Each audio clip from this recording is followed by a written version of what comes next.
All right, welcome everybody. Thanks to you, everybody, for coming out tonight. Good to see you all here. Just a little bit, try to keep the opening announcements brief so we can get to the debate as quickly as possible. But just a little bit about our organization. My name is Vic Wang, and I am the president of Humanists of Houston. And we are a 501c3 nonprofit organization dedicated to promoting principles of secular humanism throughout Houston. And so we do all kinds of events. We do guest speakers, debates, such as this. We have discussion groups. We do volunteer outings at various charities. And we do activism. And we also just do social events as well. So if you're not on Meetup, please join the HOH Meetup group, which is actually, we're actually the largest Meetup group, or the largest chapter of the American Humanist Association in the country, and the largest humanist meetup group in the world. And actually, in fact, we just surpassed today, we're actually now the largest out of any humanist, atheist, or skeptic meetup group in the world. We're actually now #1. We just took that over today. So, how many members? 3106 last I looked. So. So yeah, please join us out there on Meetup, and then you can see our full calendar of events, RSVP for events, and get reminders and whatnot for all the different activities we have going on, which is typically we average about 20 plus events per month. So, yeah, as far as today, so very proud to host this debate, which has been kind of a long time in the making. It's kind of fortuitous that they were able to meet here in Houston to hold this debate, since neither of them lives here in Houston. Aron is in Dallas, while Mr. Ahmad is in the UK. So just so happened we could get both of them here today to hold this event, which is going to be a debate on evolution. Specifically, is Darwinian evolution a fact? Mr. Ahmad will actually be taking the position, the affirmative position, that it is not a fact, and this will be going first. Just a reminder also that we have questions, we have postcards, index cards, I should say, in each chair, as well as pens. If you don't have one, just raise your hand and someone can bring you one. Those will be for the questions. We're going to do all the questions in written form today, so feel free to submit your question at any time. Just raise your hand, and then somebody will come and pick it up. Either Robert over here or Kathy over here will come pick it up, and then we will select the questions. Hopefully we'll have time for all of them, but if not, our moderator, who we'll be introducing shortly, will make the selections on which questions to select. We do ask everybody, of course, to remain quiet and civil throughout the debate. Please be respectful of both of the debaters and moderator, and please no outbursts. And also, again, there's snacks in the back. Feel free to help yourselves. Got some cookies and candy back there, and restrooms and water fountain are out in the hallway back there. So. Yeah, one thing we wanted to really try to do is make this debate as neutral as possible and as fair as possible. So hence we're holding it at a neutral venue, and we went out of our way to try to find, thanks to Interfaith Ministries of Greater Houston, we were able to find our moderator for this event, who is a Christian. So we did want to make sure we did not have our moderator was neither an atheist nor a Muslim, to try to keep things fair. So I'll go ahead and introduce our moderator for this evening, who is Sarah Stone. And Sarah is the director of Singles and Young Adults at Memorial Drive Presbyterian Church, and a single mother of 2. She completed a master's in counseling psychology at Trinity Evangelical Divinity School in Chicago, and practiced family and couples therapy before moving to Texas. As an energetic extrovert with a passion for singles and young adults, she gets excited about building community, event planning, counseling, and discipleship. In her free time, you'll find Sarah exploring Houston's newest foodie spots, playing the guitar, or dancing the night away. So please welcome our moderator to the stage, Sarah Stout.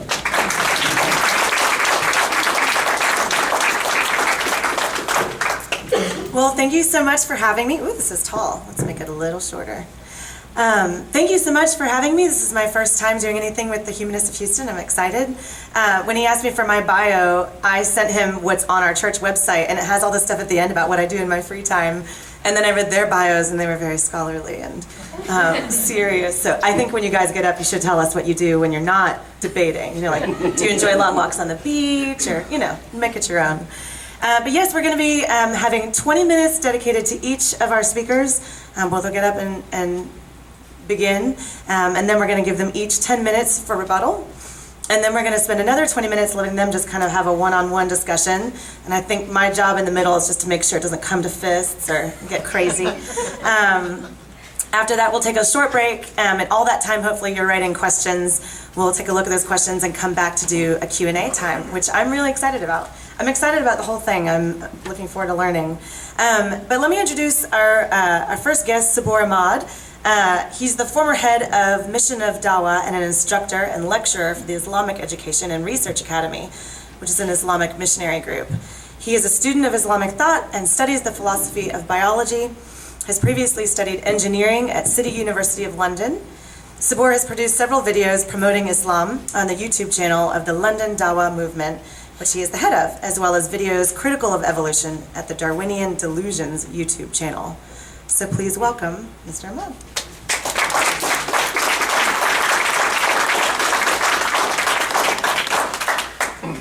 Can I move this? You can adjust it, yeah. Yeah. Oops. Not okay.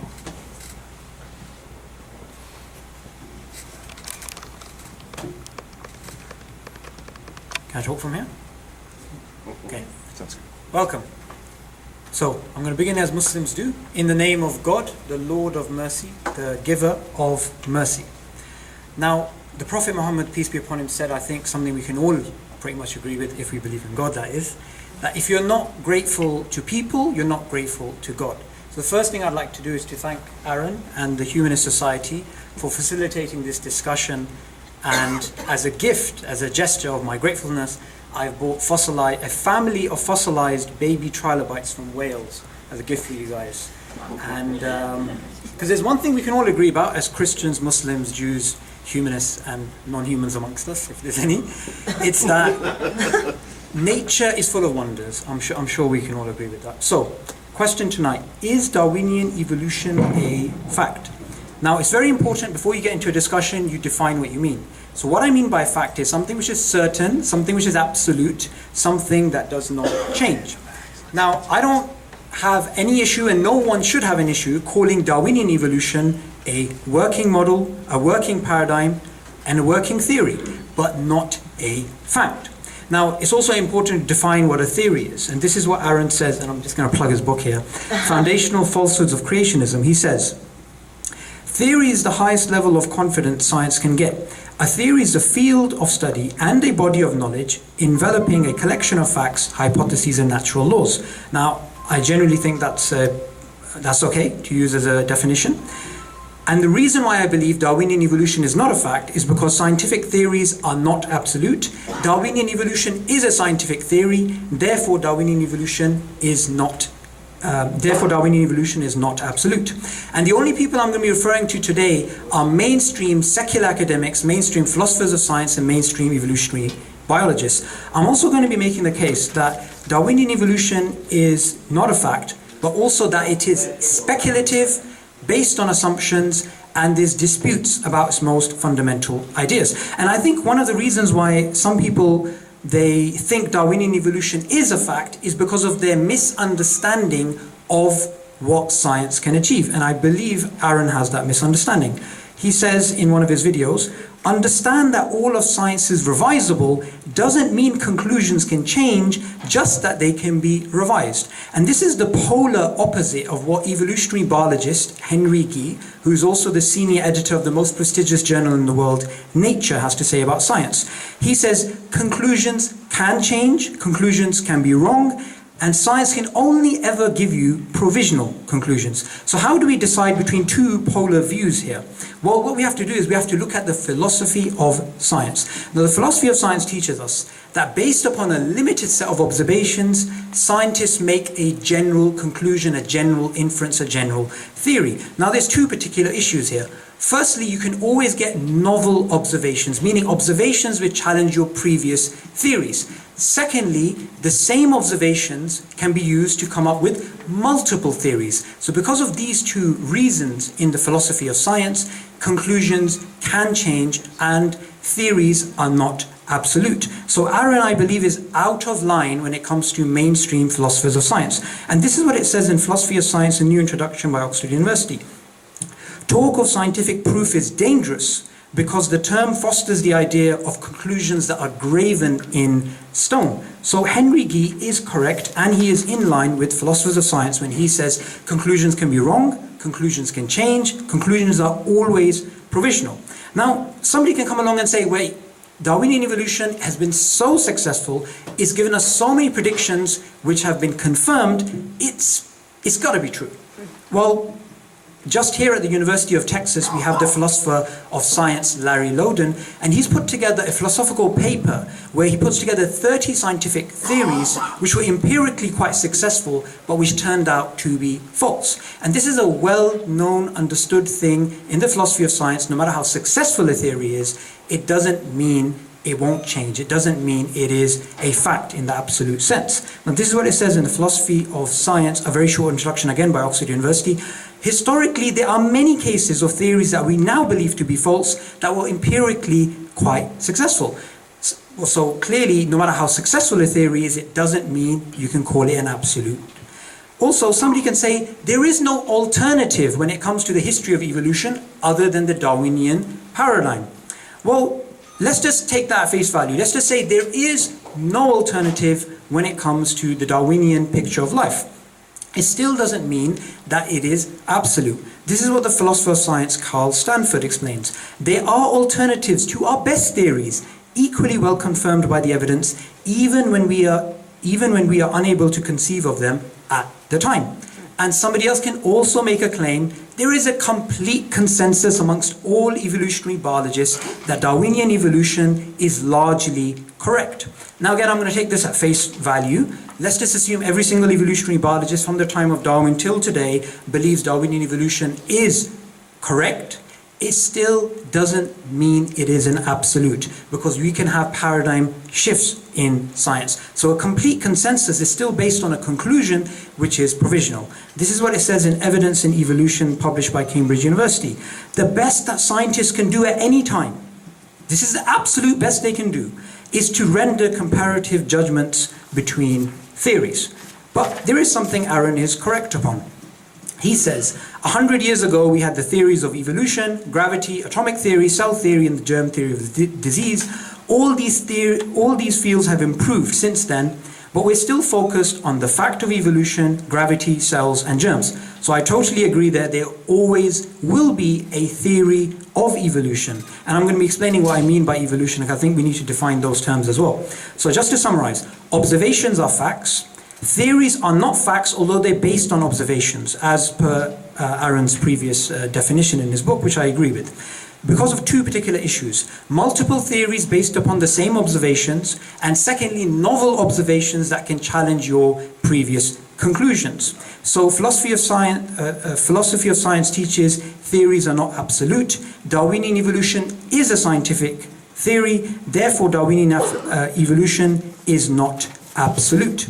And it's also very important at this moment to define the difference between Darwinian evolution and evolution. Evolution simply is an observation of biological change. From that perspective, it is an absolute fact. But it doesn't mean the tree of life, or natural selection being the cause behind the tree of life, is an absolute fact. Darwinian evolution is different to evolution.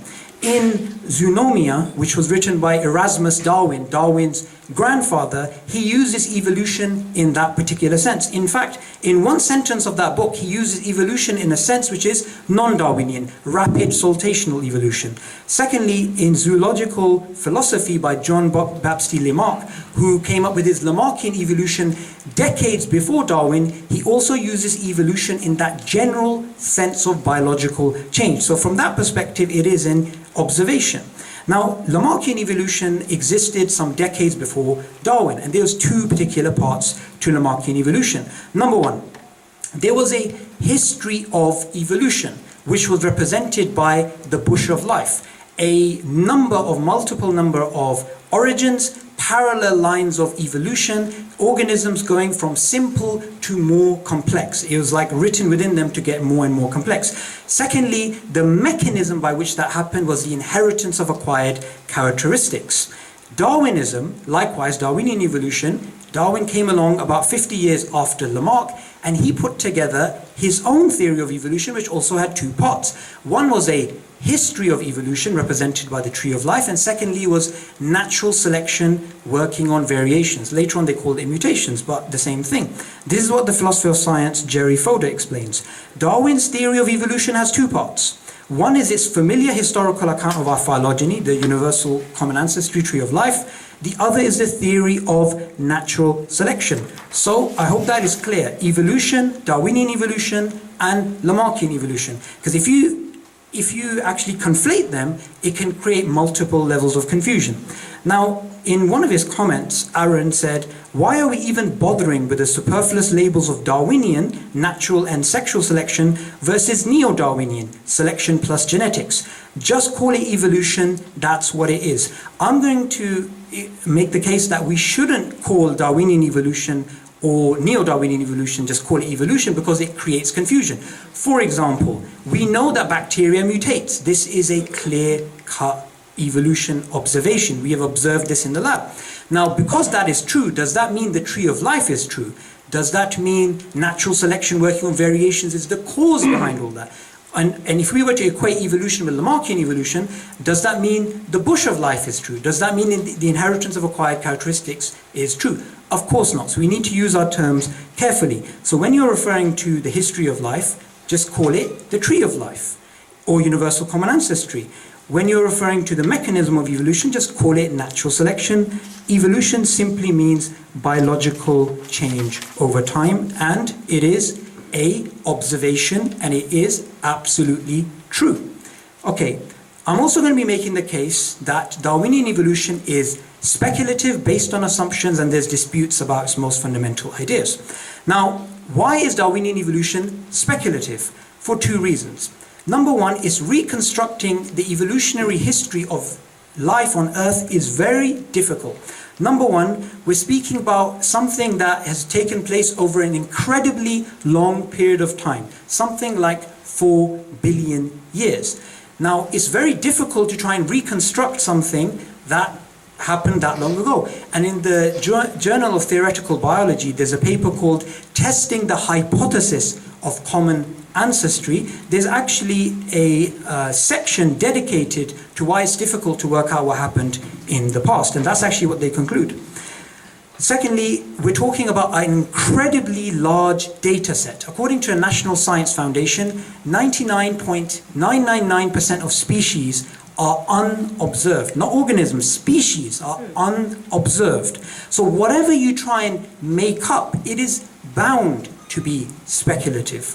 And this was a study that was just published in May this year. So whether you try and come up with the universal common ancestry tree of life, or you try and come up with like a Lamarckian multiple origins bush of life, or you try and come up with what some evolutionary biologists are referring to as the web of life or the net of life, or you believe in gradual evolution, which is, neo-Darwinism, or you believe in rapid saltational processes, or you believe in progression or non-progression, either way, it's an open season on the historical record of life on Earth, simply because so much of the data is missing, and also because we're speaking about something that happened a long time ago. Now, in science, it gives the analogy of working out the history of evolution in the following way.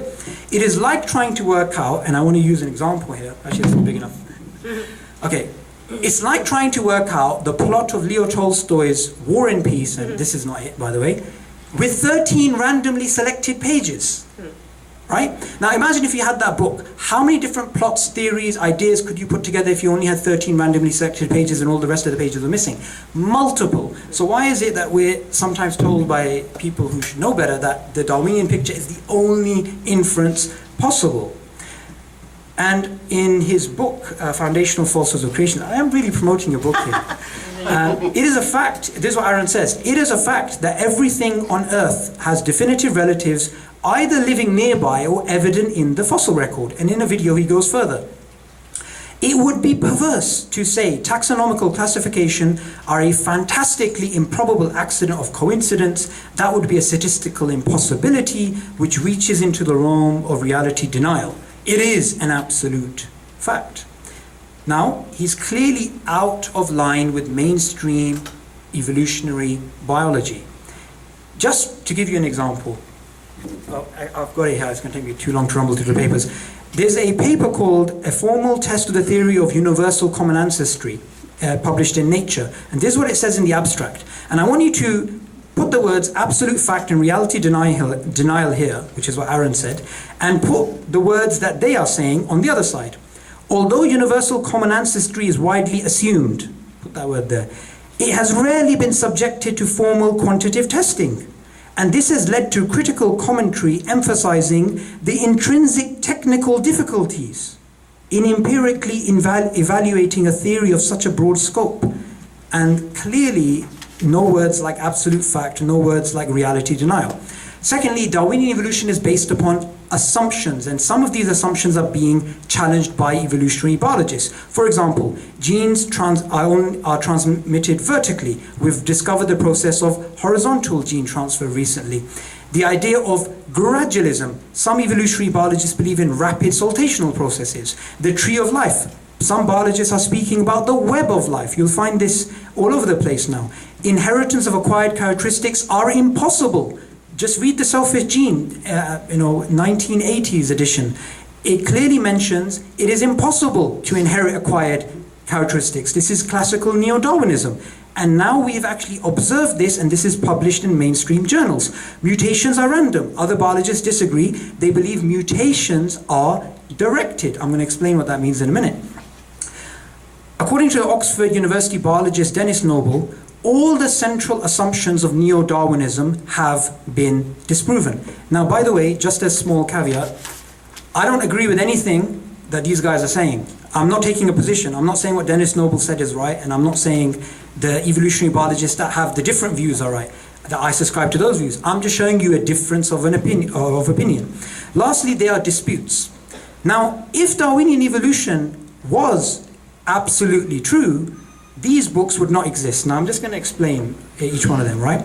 So evolution by natural genetic engineering is a total alternative to the Darwinian mechanism. It proposes external factors activate genome change operators. In English, that basically means mutations are not random, they are directed.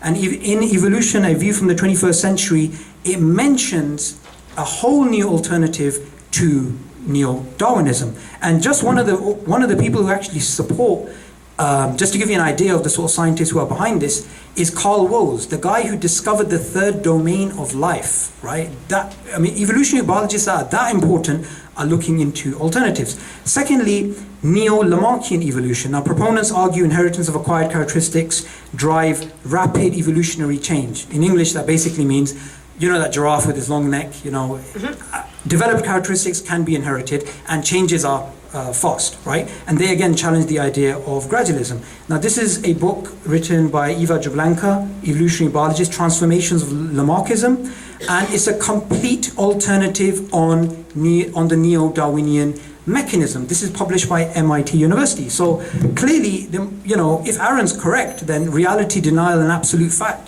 these guys don't seem to be agreeing with him there. Now, the last one, and I think this is quite an interesting one, this is actually referred to as the forgotten synthesis, Mendelian mutationism, right? So this challenges the idea of gradualism. It argues evolution takes place in rapid steps by large mutations, right? Now, this is a book published by Masatoshi Nai. I always get his name wrong, so I have to read it from here. Mutation-Driven Evolution, published by Oxford University, and he gives a complete alternative to the Darwinian mechanism. Now, they're not challenging the Darwinian history of life. They're challenging the Darwinian mechanism, although some are challenging it by proposing the web of life. Okay. Now, if Darwinian evolution was an absolute fact, then these books would not exist. The journals that they refer to that they've published in, the peer-reviewed journals, would not exist. And the universities that publish them, like MIT and Oxford, would not exist, but they clearly do. So, if it was an absolute fact, scientists wouldn't be proposing alternatives. And I just want to highlight a project before I end. It's called the Third Way of Evolution. And this project has scientists from China, and these are all evolutionary, secular, mainstream biologists, right? It has scientists from China, Europe, America, Oxford, Cambridge, MIT, Princeton, Harvard, and all of these secular biologists, they do not believe in the Darwinian mechanism, and they are proposing alternatives, and they believe it's fallen apart. Now again, I do not endorse any of their views. All I am doing is I'm sharing their project to show that there is difference of opinion, and the reason why it's called the third way is because they don't believe in intelligent design, they don't believe in creation science, and they don't believe in neo-Darwinism, so they're trying to find a third way. So just to summarize, scientific theories are not absolute. Darwinian evolution is a scientific theory, therefore Darwinian evolution is not absolute. And I defined fact in the beginning because there's multiple meanings of fact. Absolute doesn't have multiple meanings. Absolute means it cannot be open to other interpretations, cannot be undermined by new evidence. It is an objective part of reality. So I just wanted to highlight that before I end. Now, even Richard Dawkins, in his book A Devil's Chaplain, he agrees that the Darwinian mechanism, not the history of life, he believes that that can actually change. He says, we must acknowledge the possibility that new facts may come to light which will force our successors of the 21st century to abandon Darwinism or modify it beyond recognition. Now, I want you guys to make sure you understand this. It is the very beauty of science that its conclusions can change. That's the beauty of science. It's not actually a weakness. Because if it didn't change, we'd still be living in a clockwork mechanical universe. So the very fact that its conclusions can change is a good thing. Darwinian evolution is the current working model, is the current working paradigm, is the current working theory. And I have no problem with accepting it as a working hypothesis, working theory, working paradigm, working model. But it is not an absolute fact, for the same reason that no other scientific theory can be an absolute fact. So, just to summarize, it is speculative, it is based on assumptions, and there are disputes about its most fundamental ideas. I thank you very much for listening.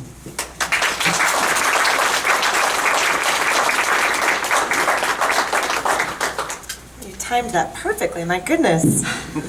I was a little afraid of what alarm my children had recently my phone. I'm glad we didn't get a Disney song or something. But you forgot to tell us what you do in your free time when you're not debating. I'm going to let it slide for now, but later when we, be thinking. I'm going to call up next the competitor, Aron Ra. He is an atheist activist, a video blogger, a former Texas State Director of the American Atheists, former host of the Dogma Debate, host of the Raw Men, that makes me hungry, podcast. Thank you. Current president of Atheist Alliance of America and blogger for Reason Advocates on the Patheos Network. He's also heading the Phylogeny Explorer Project, an effort to render the entire evolutionary tree of life as a navigable online encyclopedia. Aron Ra first became known for his YouTube video series, The Foundational Falsehoods of Creationism, which has attracted over 20 million views and 142,000 subscribers to his YouTube channel, and resulted in his recently published book of the same name, which we've heard so much about. Thank you. And here you go.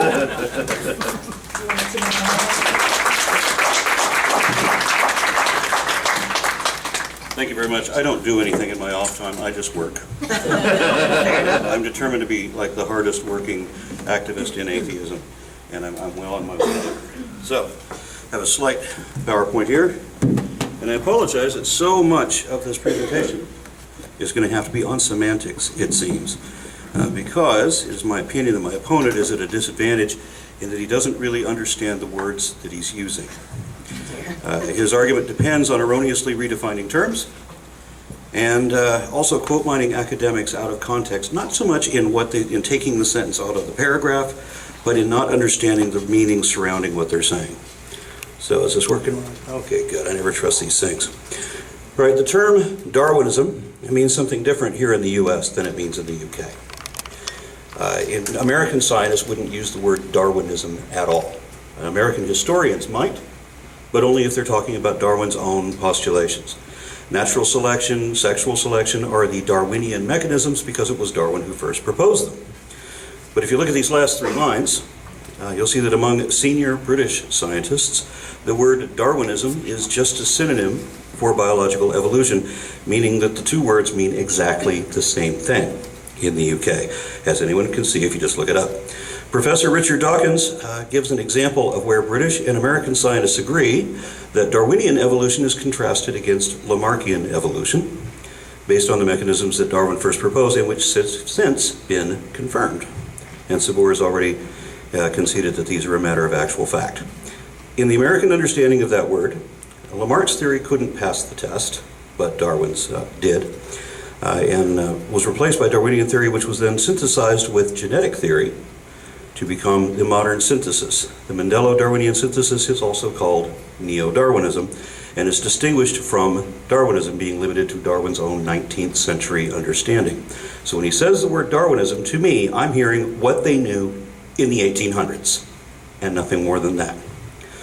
So, Subboor does not want to accept that additional mechanisms have been discovered and integrated. He talks about there being completely new theories that are supposed to challenge the original theory. No, these are new theories that are being integrated with the original mechanisms. These started with genetic drift and moved into endosymbiosis and epigenetics and a number of others. These and other discoveries in cell theory have contributed to an even more robust version of evolution, which was recently announced, very recently announced, by the Royal Society in London, in which they had an argument very much like what he's talking about, where you had scientists fighting with each other over whether they're going to accept Neo-Darwinism. They were hating on Neo-Darwinism. They want to come up with this whole new theory, and other scientists are arguing, but there's no substance to what you're talking about. It's not worth a whole new theory. It's just an extension.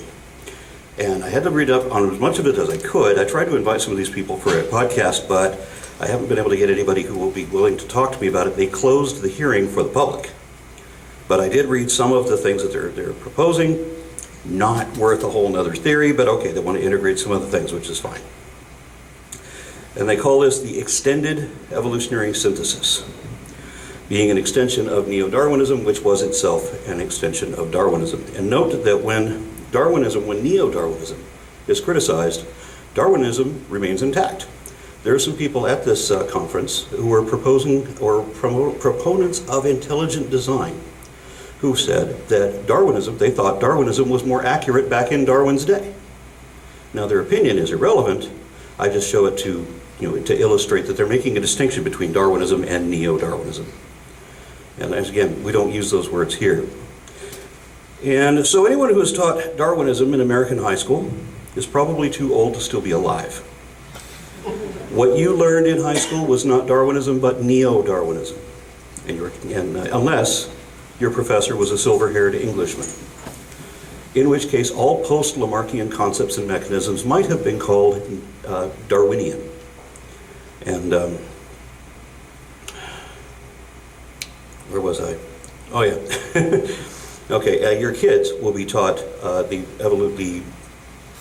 extended evolutionary synthesis, I think it is. Okay, so Subboor says that evolution, and he went into detail in an earlier video, and this is what I'm responding to. He said that evolution is something that is not controversial because it is limited to observable changes within a single species that can be seen in one lifetime. But he says that Darwinism is a history of biodiversity from a universal common ancestor that takes millions or billions of years. So what he's done, although he doesn't seem to realize this yet, is he has conflated evolution with microevolution and Darwinism with macroevolution. Now, he didn't call it macroevolution, which would have been easy to disprove, just pull up a documented speciation. But since he's using the wrong definitions for the wrong terms, it gets vague and hard to identify exactly what he thinks he's talking about. Once we correct those terms, those of you who have read my book will recognize this as the 11th foundational falsehood of creationism, where creationists will accept small-scale evolution because it's too obvious to deny, but they'll say that large-scale evolution is unobservable and therefore merely a belief. And Subboor's use of deceptively vague or ambiguous language is equivocation, which amusingly is what he accused me of at this very point. But he's the one who's using the words incorrectly. Okay. These words Darwinism never meant what he thought it does. If you're talking to scientists of yesteryear, he got these two confused. So if you're talking to scientists of yesteryear, they would have said that Darwinism, if they're talking about Darwinism, they would have talked about the first one, not the second. And if you talk to modern scientists, when they say evolution, they mean both of these, right? With natural selection and all of the other identified mechanisms combined. Now, when the National Academy of Science made their official announcement that evolution was both a theory and a fact, they specified that they meant both present and past. And they were talking about, among other things, what goes on now and also transitional species that existed hundreds of millions of years ago. So they're talking about both micro and macro. And this is what Subboor meant when he misused the word Darwinian or Darwinism. Subboor said that science should be revisable, which it is. And what he calls Darwinian evolution is no exception in that it too can be and has been revised, altered, corrected, improved, and updated. But he thinks that revisable means it can be completely overturned. Refuted seems to be the word that he's looking for. And that's just not the case. And if reading the definition isn't enough to prove that, we'll just look at the article. Here we see that the formal scientific definition of theory refers to a comprehensive explanation of some aspect of nature that is supported by a vast body of evidence, and that many scientific theories are so well established that no new evidence is likely to alter them substantially. Now, he mentions some that have been refuted. We're talking about well-established ones now. We're not talking about phlogiston. We're not talking about vitalism. There are a whole bunch of theories that have failed over time. But we're talking about the ones that have withstood more than a century of hard testing by the smartest people on the planet.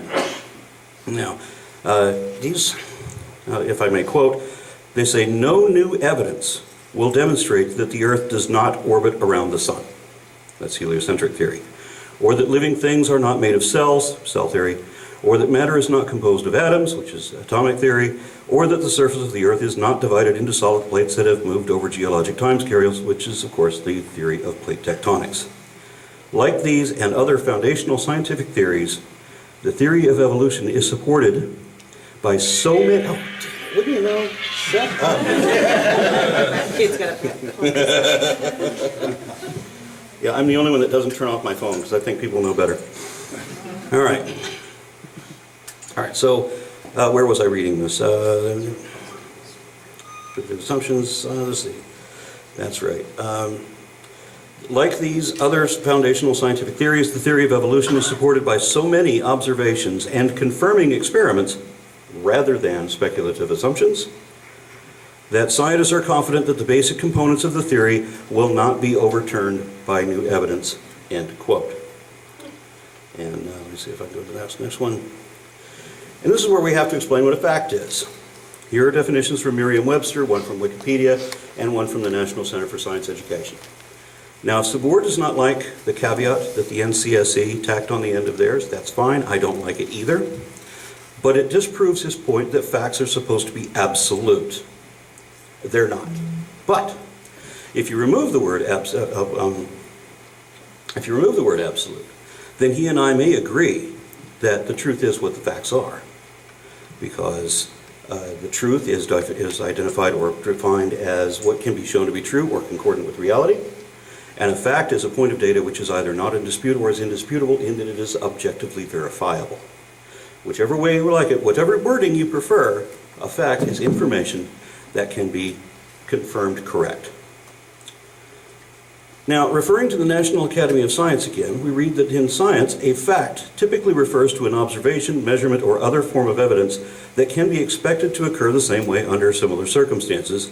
However, and this is important, because in the video that he was talking about before, he distinguished the mechanisms of evolution from the explanation of evolution. And it's the explanation that he called Darwinism, right? And he said that this is not a fact, because it has to be absolute, which of course it doesn't have to be absolute. And he says you can have the mechanism be a fact, but the theory cannot be a fact. But here, the term fact also refers to a scientific explanation that has been tested and confirmed so many times that there's no longer a compelling reason to keep testing or looking for additional examples, meaning that it has been sufficiently proven in the colloquial sense. And it's important to understand when we're talking about, when you use the word proof, you have to specify what you mean, because we all know that science doesn't prove anything except in mathematics, right? So if we use the word proof, we have to understand we're using a legal term, wherein it's an overwhelming preponderance of evidence to establish a case or so forth. So in that respect, the past and continuing occurrence, referring to both micro and macro here, of evolution is a scientific fact. Because the evidence supporting it is so strong, scientists no longer question whether biological evolution has occurred and is continuing to occur. So now they study how it happened and not so much if it happened, because that question has already been answered. And I could rest my case right here, but I wouldn't just use an argument from authority. I mean, I did write a book on this. I mean, I have some idea about how to explain this just by citing and explaining the data. So, like he's mentioned before, he took part of a quote. It is a fact that evolution happens, that biodiversity and complexity do increase, and that both occur naturally only by evolutionary means. It is a fact that alleles vary with increasing distinction in reproductive populations, and that these are accelerated in genetically isolated groups. It is a fact that natural selection, sexual selection, and genetic drift have all been proven to have predictable effect in guiding this variance. If you accept microevolution, you have no excuse to reject macroevolution, because it's a continuation of the same process. If you can walk 20 feet, then given more time and provisions, you can walk 20 miles. It is a fact that significant beneficial mutations do occur and are inherited by descendant groups, and that multiple independent sets of biological markers exist to trace these lineages backwards over many generations, and this is one of the many facts establishing the fact of human evolutionary ancestry. It is a fact that the collective genome of all animals has been traced to its most basal form through reverse sequencing, and that those forms are indicated by comparative morphology, physiology, and embryological development, in addition to chronologically correct placement in the geologic column in successive stages. It is also a fact that every animal on Earth, as he mentioned before, has definite relatives either living nearby or in the fossil record. There are ways of establishing this hierarchy of arrangement, and it was done 300 years ago.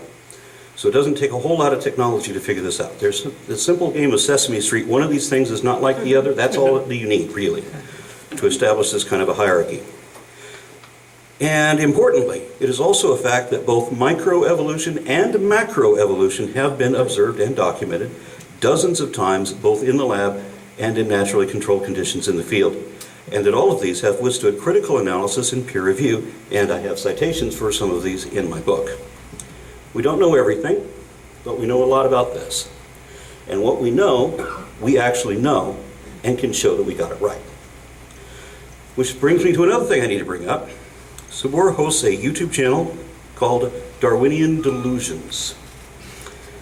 And the idea that he calls us Darwinists delusional may seem like an empty insult, but it is also a logical fallacy of psychological projection. He is projecting his own faults onto those who will not share them. The psychiatric definition of a delusion is a persistent false belief that is maintained despite indisputable evidence to the contrary. To falsely claim something when there is evidence otherwise.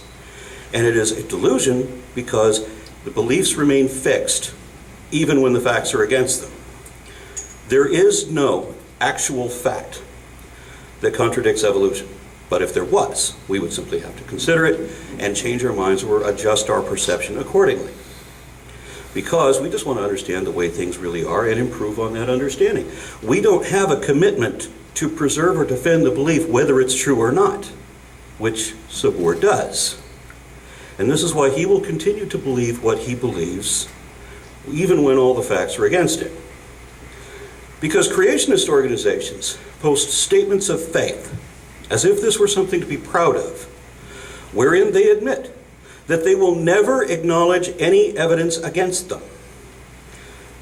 These are confessions that they have already rejected. And you'll notice these are all from leading creationist organizations. These are confessions that they have already rejected all the evidence there could ever be, such that no matter how wrong they are, no amount of proof will ever change their minds. Their beliefs are assumed without reason and defended against all reason.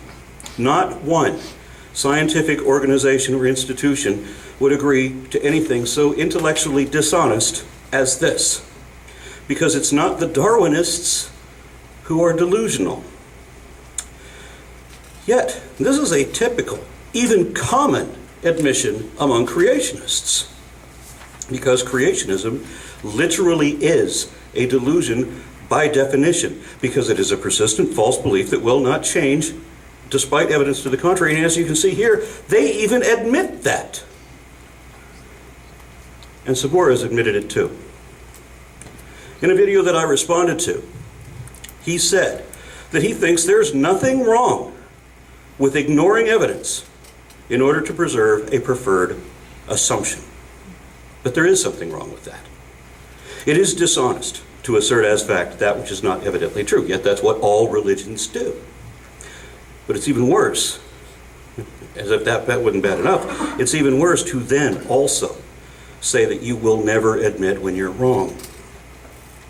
It ruins your reputation, counts against your honor and your credibility, and nullifies your word because it shows that you don't care what the truth is, even in an avenue where accuracy and accountability are paramount. Subboor wants to believe that what he calls Darwinism is based on assumptions, and he imagines that its most fundamental ideas have been disputed. But, of course, Darwin based his theory not on assumptions, but on observations by biologists and geologists who came before him, and on his own extensive observations around the world, comparing variations within species to variations between species and reproductive variables, and studying geology, and studying, paleontology, and so forth, and, of course, phylogeny. And his theory was tested and researched for decades before it was published. And it provided the only explanation ever for the daughter sets descending from a branching hierarchy of ancestral parent clades that was discovered by Carolus Linnaeus a century before him when he tried his classification of life forms.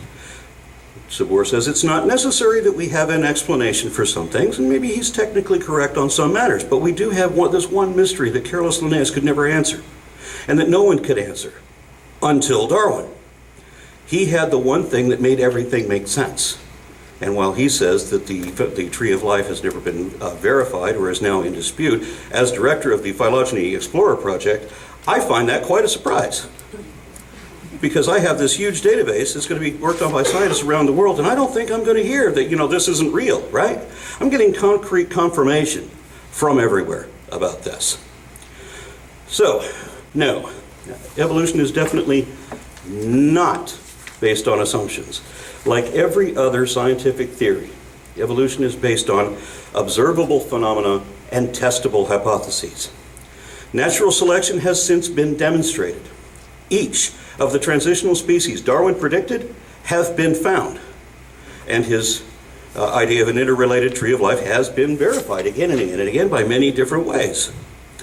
These are the most fundamental ideas of Darwinian theory, and there is a consensus confirming each of them. There's some question as to how extensive some of these can be, but there is no question and absolutely no dispute of the factual reality of any of them. Subboor wants to make believe that evolution is speculative, meaning that it's based on conjecture rather than actual knowledge. But no, this too is demonstrably, verifiably, obviously, absolutely wrong.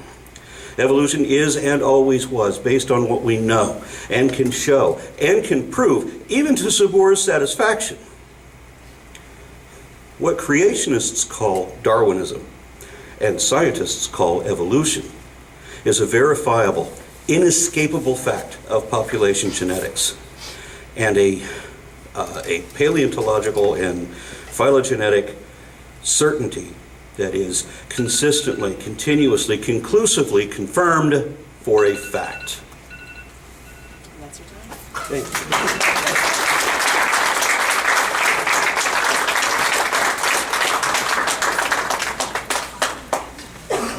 Great job so far, guys. I thought about taking a poll to see how we think they're doing, but I thought we'd wait at least until after the rebuttals. So the rebuttals are 10 minutes apiece. Are you ready? Do you want me to vamp a little bit? Do you need any more time? Because I have stories I can tell, jokes, songs, dances. All right. Sabor, welcome back up. Do you want a 2-minute warning before you're done? Yeah. Yeah? You could let me slip a few extra minutes.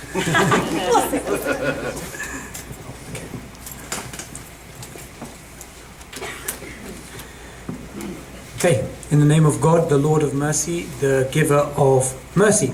Now, I knew we were going to get into technicalities, so that's why I defined what a fact meant. Now, Aaron said this is what a fact is, and he just explained what it was. Now, there's a big problem with that. That's a misunderstanding of basically basic philosophy, because fact has multiple meanings. Now, right at the beginning, he said, no, this is what a fact means, and this is what I mean, and blah, blah, blah, blah. There's no point getting into that discussion, because you have to define a term before you actually use it, and there are multiple meanings of it. There's not just one meaning. And I knew we were going to get into this, so I got this from the Cambridge website. There's a philosophy paper on, is the definition of fact the first problem of philosophy? And yes, it is. And what it does is it makes a recommendation.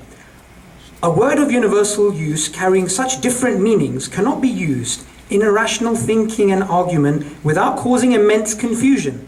That is why all who hope to use reason fruitfully must make it their first duty to agree upon a clear definition of the word fact. So first falsehood, because that's his favorite word, is there are multiple meanings, there's not just one meaning. And my original video, which Aaron responded to, this is the same way I defined fact in that video, which he responded to. And I came here today again, and I used those definitions. Now, if you don't want to agree to those definitions, and that definition was, it doesn't change, it is certain, it is absolute. So if you want to challenge that definition, it shows you believe it can change, it is not absolute, and it is not certain. One thing I just wanted to get this out of the way. Whenever I quoted you, I always quoted you word to word, but you made a claim, which I don't believe I said that, about the assumption that I won't change my belief if something or whatever. So you need to actually tell me what I said there, just to clarify. Okay, you spoke about the extended synthesis, right? So I'm very surprised you said they're incorporating these ideas. I have the extended synthesis. I'm aware of all these topics, and I'm very surprised you actually made that claim, because Masayoshi Nai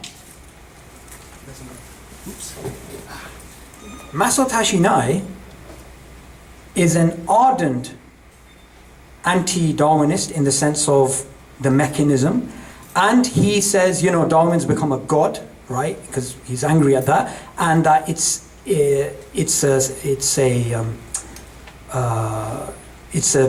basically like a belief system, right? It's a dogma, and that needs to be challenged. So I'm very surprised you said that that's in the extended synthesis. I'd like you to show me how it is. I mean, Masayoshi and I wouldn't really agree with that. Why would Oxford University have a book on it if it was just like pseudoscience? Okay. Secondly, you spoke about you spoke about all these ideas. They can be incorporated within Darwinism. Now, clearly, Masayoshi Nai's ideas can't. And if they could, why would they have such a thing as the third way of evolution? James Shapiro, he believes, and the evolutionary biologist who came up with evolution by natural genetic engineering, he clearly said Darwinism is a philosophical belief, right? More than science. He doesn't believe in God. He doesn't believe in creationism or anything like that. And he challenges it. So I'm very, very surprised you believe that these ideas can be put back into Darwinism. Now, you brought up Wikipedia and you said the definition of Darwinism in the US and the UK is different. Sorry, I'm just not going to accept that. That's just the silliest thing I have heard in the last 10 minutes, right? It's a duty upon you to do your research properly. So let me just give you one example, and this is just off the top of my head. Right? I can give you many other examples. One example. So no one uses the word Darwinism anymore. Okay, Oxford University just published a book last month called Darwinism as Religion, right? Okay, there's also, that's by the atheist philosopher of science Michael Roos. There's many books on this. Okay, I agree, the word is old. Alfred Russel Wallace is the first guy to use the word Darwinism. It is not a derogatory term. It is not in fact, Michael Roos, who actually wrote that book, he calls himself a Darwinist. He's actually proud. He actually believes in the Darwinian mechanism. So the whole idea of bringing up Wikipedia and bringing up, and also you brought up the National Science Foundation, and you said some interesting things, right? So, National Science Foundation, they are not a published peer-reviewed philosophical paper authority like the Journal of Theoretical Biology or other ones. How can you use them as an authority? And they basically, you quoted off their website, and they said, no new facts can come to light that will challenge. I'm assuming you're referring to universal common ancestry. Okay, so that's really quite interesting, and I'm going to get into that because you, and I don't want to misquote you here, you said it was an absolute fact. You reconfirmed that universal common ancestry is an absolute fact, didn't you? I said that in the article they wrote. No, what do you believe? What? Do you believe universal common ancestry and the tree of life is a fact? It can be confirmed, yes. Okay, and you said it was as easy as Sesame Street? Except, I don't like to use the word absolute. Sure. Until we have... No, that's fine, that's fine, that's fine. Okay, so let's first get into that, right? Because I thought that was really interesting. Okay, universal common ancestry. Aaron used the example of Sesame Street. I love Sesame Street, I was born in the 80s, right? I have nothing against Bertie, right? Even though he's got a horrible haircut. The fact of the matter is, you can't use a very simple, trivial thing like, look at them, they look similar, so they must have a common ancestor. And I knew this was going to come up. This is why I brought some books with me, right? Okay, universal common ancestry is based upon a probabilistic framework which has assumptions and they are conceptual problems. Aaron called it an absolute fact. Okay. Now, I bought the full paper just in case Aaron thinks I'm misquoting, because I thought he was going to make that claim. This is a formal test of the theory of universal common ancestry, right? And it clearly says it's rarely been subjected to formal quantitative testing, and it's technically difficult empirically evaluating a theory of such a broad scope. So it's not an absolute fact, it is a theory. If it was, then why would people be writing papers about it and saying these particular things? Secondly, this is the Journal of Theoretical Biology testing the hypothesis of common ancestry. This is what it says. The hypothesis that all of life on Earth, and remember him in his book, this book right here, which I'm promoting, I think you should give me some some money for that, right? The hypothesis that all life on Earth traces back to a single common ancestor, which you called an absolute fact and equivalent to reality tonight. I never said that. Okay. The hypothesis that all of life traces back to a single common ancestor is a fundamental postulate in evolutionary theory. Yet, despite its widespread acceptance in biology, there has been comparatively little evidence to formally testing this hypothesis of common ancestry. And it goes on and it mentions the same thing the Nature article does, which is that there's intrinsic difficulties. And I highlighted this for you right in the beginning, so I thought you were going to make this mistake. There is actually a section on this, which is about why a past may be unknowable, which is what I was referring to when I said speculative. So, when it comes to oh my God, okay. When it comes to universal common ancestry, right, Aaron made some very interesting claims, okay? Sesame Street, that's ridiculous. Try and find a evolutionary biologist that's going to agree with that, or philosopher of science that's going to agree with that. I'm just going to highlight two books here.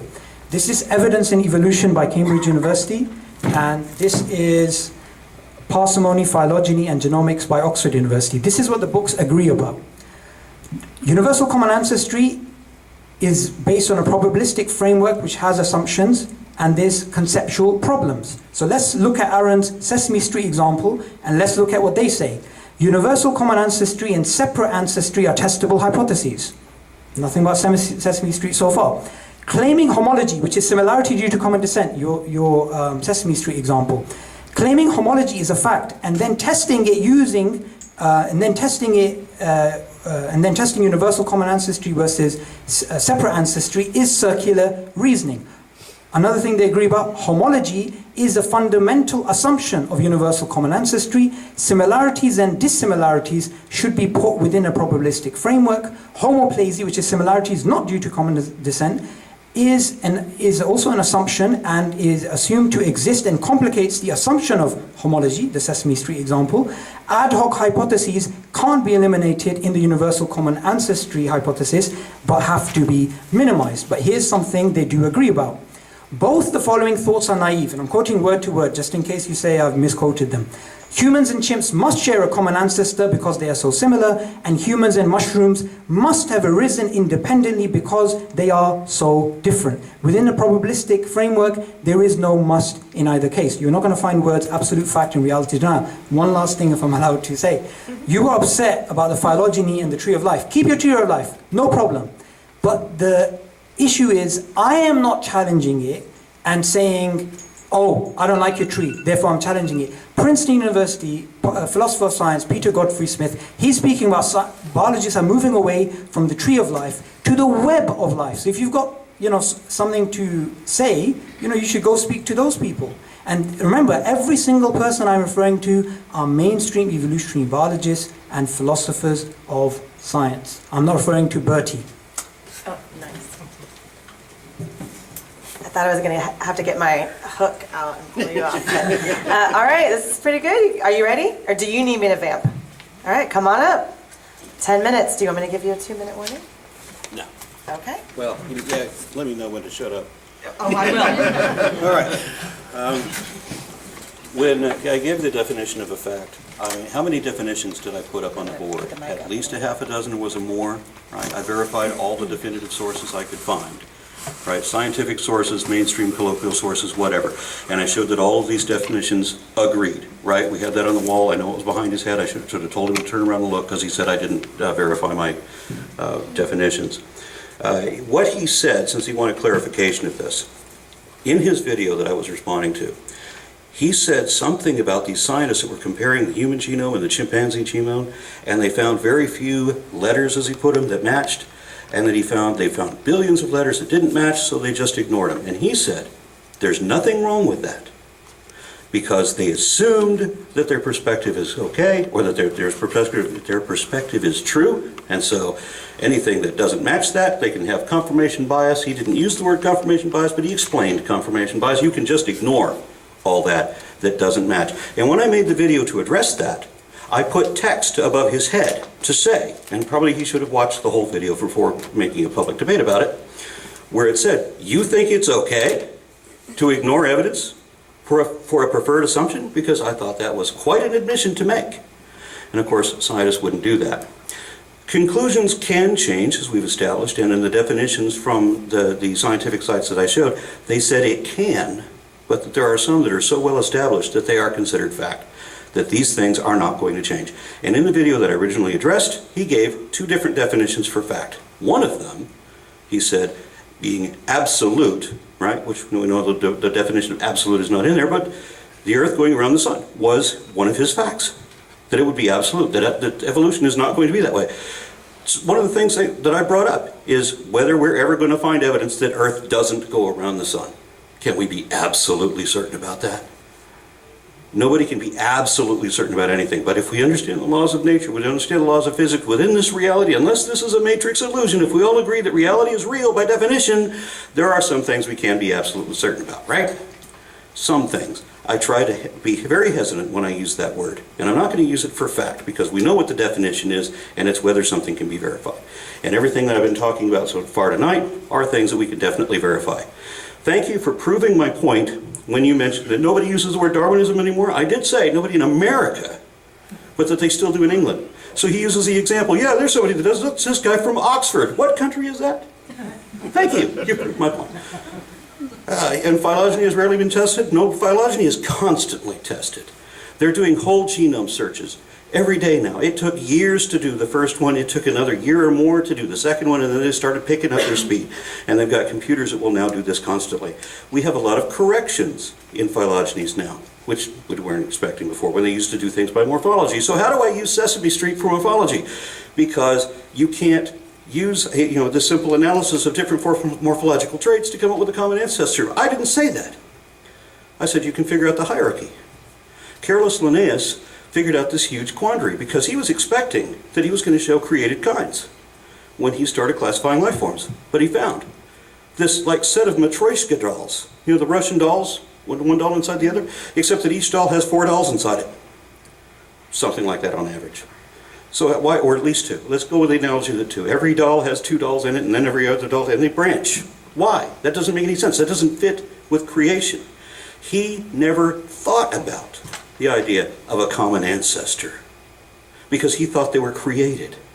But he used the Sesame Street method to build this tree of life, and then was at a quandary to try to figure out how could this be? And he challenged the scientific community to explain to him how we are not apes, or that apes are not people, because he classified them as both. And the scientific community, also unable to explain that at the time, decided to make an arbitrary, contrived classification called genus Pongo, which they put all of the non-human apes in. But if you have to say, that all of them except us, that's kind of a Freudian admission that you already realize we should be in that set. And it wasn't until about 20 years ago that genetics finally confirmed conclusively, and if I may say so, absolutely, that humans are in fact apes. That we are apes both by definition and derivation, genetically and morphologically. It's a twin-nested hierarchy. We can now check the morphology, and sometimes we get it right. Most of the time we get it right, just looking at the traits. But there's sometimes we didn't get it right, and the genes showed, nope, it's on this branch, not this one. So there are corrections that we've discovered from this, because we now have a way of doing a paternity test on all of our distant ancestors. And these are all things that he doesn't want to accept. And I'm sorry, Subboor, but you've given all these citations of things that you don't understand. Like the bush of life, the web of life. The bush of life, that's my argument. I said that the tree of life is really a tumbleweed. And because of horizontal gene transfer, they're not trying to replace the tree of life with the web of life. The tree of life applies only to eukaryotes. And it may be deeply divided between plants and animals. But the tree of life, if it's one tree or 2 trees, we're not entirely certain. I think it's 1 tree. But it starts with an embryo. Well, we're not going to get into that. But anyway, let's just say 1 tree that forks early on, that rises out of a web. I don't believe in a single universal common ancestor. I don't. Yeah. For all animals, yes. That we have a common ancestor with apes? Absolutely. But not for all life. All life emerged separately, in pieces, and incrementally, and started gathering together. This is one of the things that endosymbiosis has shown us. Your cells, most of your body is actually bacterial. Most of your cells are not your cells. And all of your cells are powered by bacteria. There's a rickettsia bacteria, which is normally parasitic, normally cause rickets. But there's a type of bacteria, that you know it better as mitochondria, that was apparently trapped, disabled rickettsia, invades the cell, does damage to the cell, takes off. But if it's disabled where it can't take off again, then the cell takes it over and starts using its ability to generate energy. So it starts generating ATP, and then when the cell splits, the rickettsia splits separately. And plants also, they have they're what they call the chlorophyll. This actually cyanobacteria. Again, this is bacteria inside eukaryote cells. So we don't come from one source. We come from multiple sources at the beginning of the tree, but then from then on, we can chart a full tree of life. And I think I'm done. Wow. You have 2 minutes left if you want them. Yeah, let me see. Oh yeah, Sabor has this position that he is aware of things like transitional species, like Australopithecus, for example, which can't be explained and were predicted and fulfilled the predictions of science, but he chooses to ignore them. He'll make a statement, he'll try to discredit it, and he'll say there is no missing link. I'm sorry, there was a prediction made in the 1800s. That prediction was satisfied in 1974. You should at least acknowledge that, hey, it was predicted and found. Don't just ignore it. Don't say it never existed. That's not honest. Evolution is not based on assumptions. There is no dispute of the fundamental ideas of Darwinian theory, and it damn sure is not speculative. This is based on shit we know. I'll go ahead and just stay here because the next portion of our evening is the one-on-one, which I'm a little afraid to be between you guys, but maybe that's the whole point. So we're going to take 20 minutes and just let you guys kind of go at each other, but if I notice either of you is being a hog with the time, then I reserve the right to shush you and let the other one go. But I think we're all ready to go. We got the boxing gloves, as it were, and I'm going to start the timer and let you guys talk. Okay. So thanks for your, I think it was a rebuttal. So you said that, humans and chimps, like, it's an absolute fact that we have a common ancestor. Yeah. Okay. So I'm just going to read out read it out directly. I'm not going to paraphrase it. And I want you to tell me whether that's in line with what you just said. The following thoughts are naive. Humans and chimps must share a common ancestor because they are so similar, Sesame Street. And humans and mushrooms must have arisen independently because they are so different. Within a probabilistic framework, there is no must in either case. Now, I'm very surprised that even though I bought 2 books here, and I mentioned to you, they're saying it's based on a probabilistic framework, based upon assumptions, and there's conceptual problems such as homology being a fundamental assumption in a non-circular way, and the problem of homoplazy, none of which is mentioned in your book, which what is mentioned is the Sesame Street type thinking. How can you continue to say humans and chimps must have a common ancestor and it's absolute when people like Cambridge University, Oxford University disagree with you?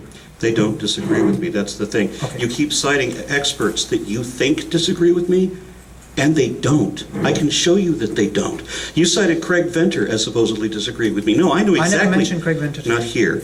In another video that I rebutted that you weren't paying attention to, you cited Craig Venter as disagreeing with me, and I explained there. No, this is what Craig Venter was talking about. You didn't understand it. You don't understand any of the experts you're talking about. I don't say that it must be because of this one reason. No. Why do chimpanzees and humans have a common ancestor? Because we have the genetic confirmation for it. We have the genetic code to prove it. It's not just on morphology, it's also on genetics. Okay.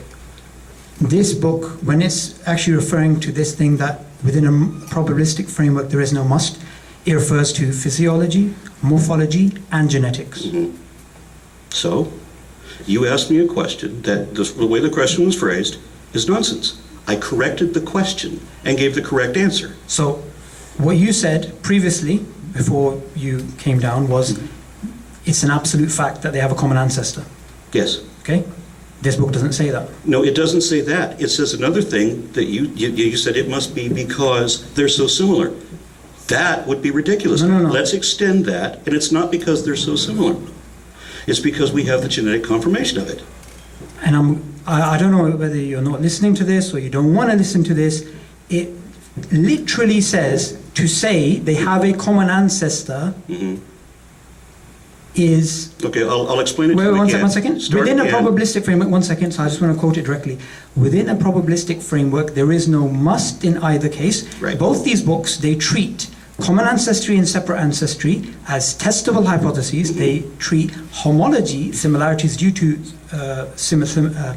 common descent, Right. Sesame Street example, as a probabilistic framework which has assumptions, which has problems. Okay? Right. I'm assuming you haven't read these 2 books because none of this was in your book, right? Right, I did not Until read now, this. I'm reading direct quote to you, Which and doesn't you're just help not your case. acknowledging. You're just And not it- acknowledging it. I can't, because what you read doesn't help your case, and you don't understand that. You Okay, said have you read that this book? chimpanzees and humans must have a common ancestor. It would be ridiculous to say that humans and chimpanzees must have a common ancestor because they're so similar. Yes, that sentence is correct. And that's not why I say they have a common ancestor. I said because within the last 20 years or so, we finally got the genetic confirmation to prove it. It has nothing to do with that sentence. This book is referring to genetics, morphology, and physiology. But that's not the And sentence you got, is it? It is. The sentence you got says nothing Okay, about have you read genetics. this book? Have you even got this book? Did So you how read can you that say I'm sentence? misquoting it? I read the whole thing. If you read that book, if you read that sentence, tell me where the word genetics or anything applying genetics shows up in that sentence. Perfect. Okay. Can we, if it does, would you admit you're wrong? If the word genetics or something implying genetics shows up in that book, Yep. yeah, read me Okay, the same sentence okay, again. Let's see if okay. any new words pop up. Okay. I didn't read the whole sentence because of the size of it. And you can Okay. see I've highlighted it here, right? Let me know when it does mention genetics. Much is The made... sentence you read to me did not have genetics in it. You said that you can't say that they have, or that you should, there's no must. Now you're because you changing the can't say- goalposts. Can I I'm read not. it? Can I I'm read not. it? I said the Can I sentence read you it first? read. Can I read it first? I said the sentence you read did not, it was correct, that it didn't make sense. There is no must, that it's not because they have, that they're Okay, similar to forget each that other. for now. Can I read it? Go ahead. Much is made in the popular press of the fact that DNA sequences of humans and chimps are about 98% similar. Is this similarity compelling evidence that we and chimps share a common ancestor? Since each site in the sequence is characterized by 4 nucleotides, we have here a set of 4 state, not decombinous characters, but the point about the process of generating the data is the same. The expected percentage similarity of humans and chimps, according to the separate ancestry hypothesis, would be 25% if each site evolved independently by the process of random genetic drift. And the lineages have been evolving for a long time. In this case, the observed similarity of 98% would strongly favor common ancestry over separate ancestry. However, if there was a strong selection in each lineage for the traits that one observes, the expected degree of similarity would be about the same, regardless of whether the common ancestry or the separate ancestry hypothesis is true. And then it mentions the sentence that I mentioned. So it's within the context of genetics, physiology, and morphology. And it doesn't mention anything that was discovered since 1974. We already knew that. You're going off on a tangent now. What tangent? You're talking about something else now. No, I'm not. You said this wasn't You're referring to interrupting genetics. before I you showed you it was understand what referring to genetics. Right, you're interrupting before I make Sorry, the point, sorry, which is sorry. not a tangent, it's on the same thing. Okay. I did tell you that it was just in the last 20 years that we had confirmation of this. We did know in 1974 that we had this 1 or 6% similarity, depending on how you measure it. But that wasn't the conclusive factor. It was the human chimp genome number 2 that was the conclusive factor. They're not saying it's a conclusive factor. They're saying... I know that. That's fine. So we agree there. We agree it's not On conclusive. what? We You- agree you that you said don't it was an understand that absolute it's not fact. that argument doesn't help you. No, you said it was an absolute fact, and according to mainstream academics, It is. It's based on a probabilistic framework which has assumptions and conceptual Except- problems like homology, homoplasy, and the Except that it didn't bring up the conclusive factor that I just mentioned. Oh, so It brought up what you they need to knew in update Cambridge 1974. University then. It brought up what they knew in 1974, but didn't bring up what they knew in 1994. Okay. It's interesting. This book was published in 2008, so So? Cambridge University isn't up to date. It's not my fault that they don't include the conclusive factor. You said need to it was a biased work already. You said it was already somebody that doesn't agree with it. So of course he's not going to explain how human genome number 2 is a factor. Hang on one second. Elliot Sober believes in human chimp ancestry, right? He does? He does. Okay. Well, I thought you said he didn't. No, Does- he okay. does. He does. Okay. What else do you have to say? Because you're saying it's an absolute fact, and it's not. Why is We it not? agreed upon that. So human chimp genome number 2 doesn't exist because it didn't show up in that paragraph? Hang on a second. The conclusive factor Hang on. not mentioned there doesn't exist because it's not mentioned there? No. You're saying it's... Or the guy's expertise is in question Okay. because he failed to mention that? Let's just assume Cambridge University don't know what they're talking about, right? Okay, that's fine. Well, let's bring up something relevant. One second. You're still referring to homology, are you not? No, I wasn't at all. So the Sesame Street The example Sesame was... Street was homology, yes. Yes. And that's not the reason. That's why your sentence didn't make any sense. So- That's why I had to correct it, because So- it wasn't about homology. So your book goes and mentions homology many, many, many, many times, right, throughout the book. Right. What I found surprising, no homoplazy, no discussion of the fact that it is a probabilistic framework based on assumptions, and they are conceptual problems. And not once, and this is what I found really, really shocking, not once did you actually explain that to assume homology and then say the two things are similar, therefore they must have a common ancestor. This is circular reasoning. I never said anything like that. No, what I'm saying is, why didn't you say that? Why didn't I use a circular argument? Because I'm wise. No. Wait, hang on a second. I never said assume homology. Wait, hang on. What do you mean? No, wait, hang on. You used homology, right? I explained homology. I didn't say anybody should assume it. Okay. I never say anybody should Okay, assume anything. didn't you, there's a certain paragraph, actually, let me just bring it up. There's a certain paragraph where you said, apes are so similar to us that, you know, if some of those ancient ape human ancestors were alive, you know, we wouldn't be able to classify them separately. You said that, right? That is correct. Is that homology? Yes. It is homology. If you Okay, can't fine. distinguish, Okay, that's if you fine. can't distinguish a transitional person between the divergence, human divergence from chimps, to modern man, if you can look at one of these people in this interremain and you can't tell if they're ape or if they're human, that's kind of the definitive characteristic of being transitional. Okay, and that's you look homology. at this person and you can't distinguish. Are they ape or are they human? This is why I brought up in that book that creationists were given a set of skulls to examine. There's actually one skull. Dwayne Gish identified this one skull cap as being 100% ape. Or I think it said it was 100% human the first time. And then they gave it to somebody else and they What said it page was was 100%. that, by the way? It's gonna help me out. I can't remember what page that was on. And then they gave it to another creationist, a third creationist, Ludau, I think, and he said it was 100% human. So we've got all this discrepancy. And then they give it back to Gish again, like 6 years later. And now what he said was 100% human, he now says is 100% ape. It's the same skull. He's just looking at the same skull again. So he puts it 100% on both sides of any category. And the other two guys didn't agree with each other either. So if you can't decide even what it is, then isn't that exactly what a transitional species is? Okay, so you mentioned homology there clearly, right? And that was used as proof of common descent, No. because you're assuming those apes are No. ancestors, correct? No. So what you doing? I'm saying, I'm just explaining a transitional species.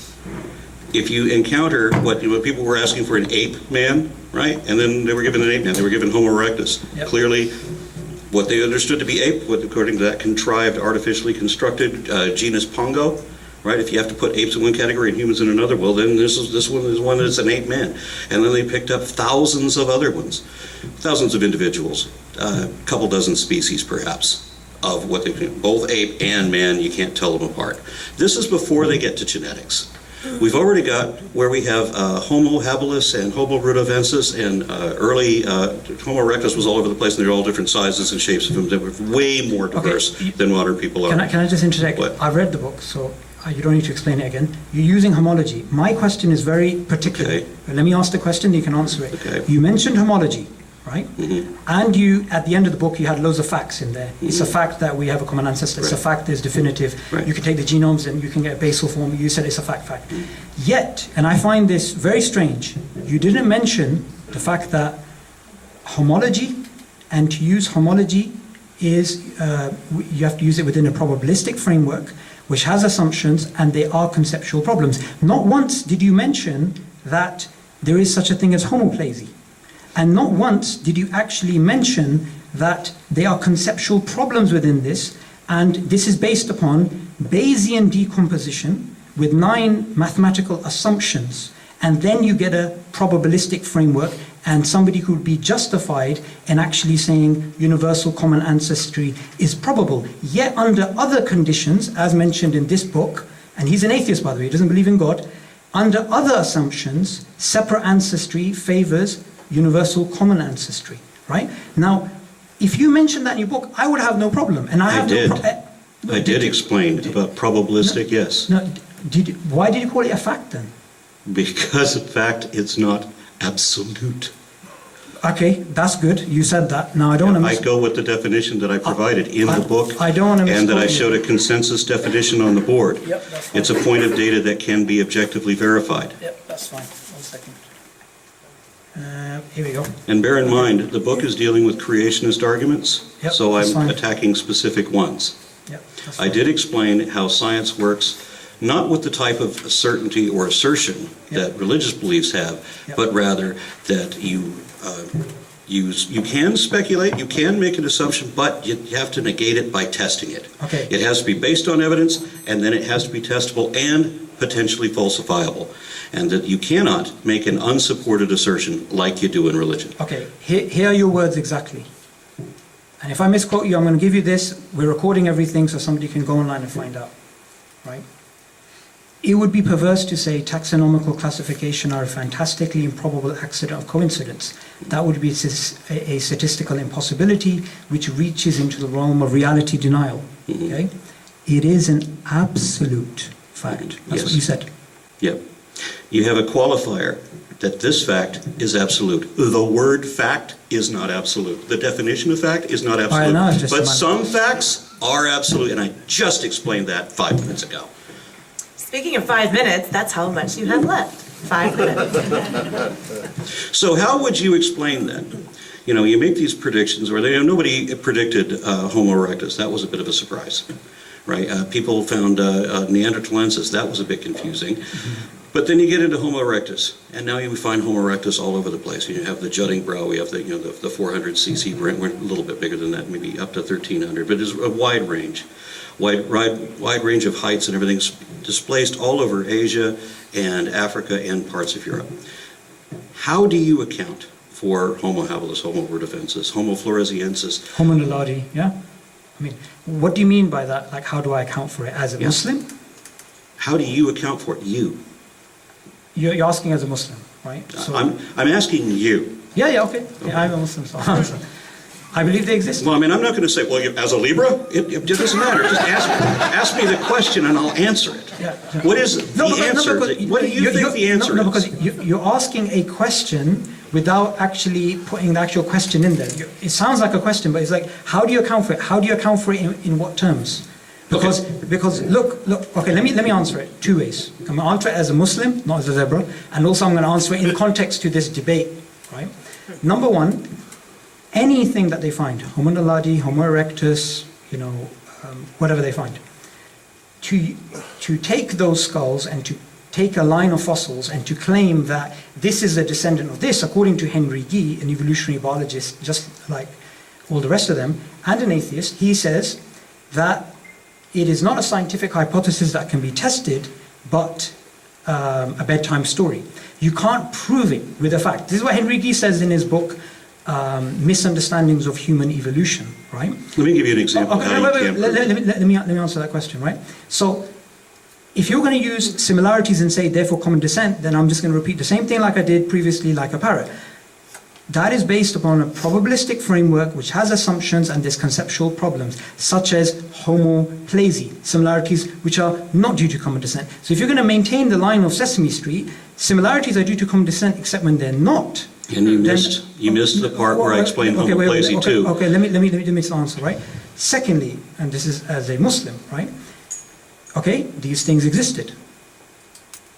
I mean, it's not a theological problem for us. I mean, theologically, look, if we're going to get into this, theologically, it's not even a problem if, somebody says, the whale evolved from some sort of land mammal. I mean, look, these things are irrelevant, right? When it comes to Islam, it's a religion in which we worship the one creator, we believe God is the cause behind all things. But when it goes into particular things about this might be an ancestor of this or this might be this particular thing, the way I think about it is, look, let the scientists do their work, right? That's why I accept it as a paradigm, I accept it as a model, I accept it as a theory. But the same reason I believe that it is not an absolute fact is the same reason why you believe string theory is not an absolute fact, because they're both scientific theories. But the theory of evolution meets the definition of a fact. where string theory does not. The way I defined fact at the beginning? Oh, no, the way the world defines fact. The half a dozen different definitive definitions that I gave up there for what a fact is. I'm going to give this to you as a present for you to read, right? There is no consensus on this. This is why it gives you the piece of advice, and this is why I knew this was going to come up. It gives you a piece of advice, and I don't know if I've written. Let me address something else that you brought up. One second. It actually says this. You're saying there's 15 definitions or whatever, right? He says there's no way to prove. Okay, one second. A word of universal use carrying such different meanings cannot be used in a rational way and argument without causing immense confusion. That is why all who hope to use reason fruitfully must make it their first duty to agree upon a clear definition of fact. My original video, which you responded to, I defined fact in the exact same way that I defined fact today. And there are multiple ways you can actually define it. Until today, philosophers of science, philosophers of language, they disagree on a definition. So you're saying there's 15 definitions and generally they all say these things. It's not that simple. No, it is that simple. I showed a half a dozen definitions that all agree on the primary point, that it is information that can be verified. When you define fact, in your video, you gave two different definitions. One of them contradicted the other one. You said that a fact is something that is absolute, like the Earth going around the sun, which, by the way, is a theory, and you said a theory can't be a fact. And then you said that that you define fact as a working model, or the best hypothesis we have currently for the data, which also doesn't make any sense and doesn't define fact. And you can't find any definitive source to support you on either one. Okay. So Actually, I'm going to stop you there. Can I just say one thing? I have a feeling it won't be just one thing. We'll see. I'll get you one more if he gets one more. Okay. We can observe the Earth going around the sun. I don't know why you're calling it a theory. Okay? Because you don't know what theory means. I just read the definition. It's a body of knowledge in a field of study. It encompasses facts and laws and testable hypotheses. And it's a direct observation. Yes, like evolution is. Even macroevolution is. Okay, you're again conflating evolution with Darwinian evolution. If I ask you, do you believe in Lamarckian evolution? Your misinterpretation. Okay, do you believe in Lamarckian evolution? No. All right, so I'm going to stop you guys there because now we're going somewhere else. And you'll get a lot more chances to talk in a few minutes. We're going to take 5-ish, let's see, what time is it? It's on my smartphone, it's 8:07. So let's meet back here at 8:15, and we're going to give you guys a voice by reading some of your questions and letting them respond. Thank you. I need a signed copy of your book. Hi. I'm a PhD student in evolutionary biology. I just defended my thesis in November. And what's really interesting is he keeps talking about Ney, and Ney was the thesis advisor for a professor in my department. And the thing that he says about Darwinian evolution is that he thinks that natural selection exists to eliminate deleterious genotypes. That's what he's actually saying. Are you saying that my opponent is quoting from scientists when he doesn't understand what they're saying? I'm afraid so. Could you tell him that, please? If I thought he would listen to what I had to say. I would appreciate it if you would. Okay. Yes. For believers, it's very much a matter of authority. So, and if he's going to be citing people, he needs to know what they're saying.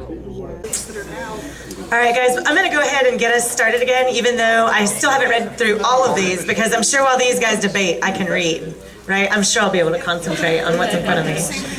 So let's go ahead and wind down conversation, and we'll get started again. This is where the teacher in the room would say, clap once if you can hear the sound of my voice. You did? Oh, that's so good. We've got a lot of questions here most of these are directed at one of the two of you, so I'm going to try to go back and forth, and I will honor your time and be done by 9. Several of the questions are similar, so I may lump some together, but we will start with this one is for Sabor. The question is, and if I say this incorrectly, it's on you for not being written clearly. So it's the best I can do. Even if we grant your assertion that Darwinian evolution is not valid and all life is the result of a creator, what is the basis for assuming that Allah is this creator instead of some other God? It seems like even if you could prove evolution was false, it still does not follow that Islam is true, does it? Okay. Do you need me to read it again or you got it? No. I'll try and remember it. Okay, I'll put it here in case Okay, you want to. that's fine. So I just want to clarify my position. I'm not here to show evolution is wrong. Evolution is an observation. We can actually see it. Just to give you a small, beautiful example of what might be considered a macro evolution or a micro evolution. I don't like using the terms micro and macro. There's a whole discussion about whether we should use them or not. So it's better just to use evolution. Simply means biological change, tree of life, and natural selection. So I have no problem with evolution. I have absolutely no problem with Darwinian evolution either. It's a working model, it's a working paradigm, it's a working theory. Nobody should ever get in the way of scientists doing their work. Now, in regards to an alternative, I'm not here to preach and explain that since Darwinian evolution is wrong, therefore, you guys should basically become Muslim. I'm not here to do that. What I am here to do is to say that Darwinian evolution, just like any other theory in science, is not absolute. And Darwinian evolution, I believe, has been hijacked by some people who want to turn it into a religion, which is the same book I was referring to. Darwinism as Religion, written by Michael Roos, who is an atheist, and who is also a Darwinist, so it's not a derogatory term, I don't mean to insult anyone. And I don't believe it should be turned into a religion. Like, for example, I'm sure Aaron's aware of Julian Huxley, his book, Religion Without Revelation, which was Darwinism, right? Okay, that's a really good picture. I'm not here to do any of those things. I'm simply here to show it is just like any other theory in science. It is not absolute. That's all. If I may address that, he keeps trying to distinguish evolution and Darwinian evolution as if they're different, but he's accepting the natural selection, which is the Darwinian part, and that's the microevolution part. He hasn't recognized still that he's talking about micro and macro. I don't know why he hasn't pieced that together, but we are not talking, there's not a distinction between evolution on one side and Darwinism on the other. Darwinian evolution is the natural selection thing, that's the micro part. You've got it backwards. Just call it evolution. That's what it is. Okay, just wanted to clarify that.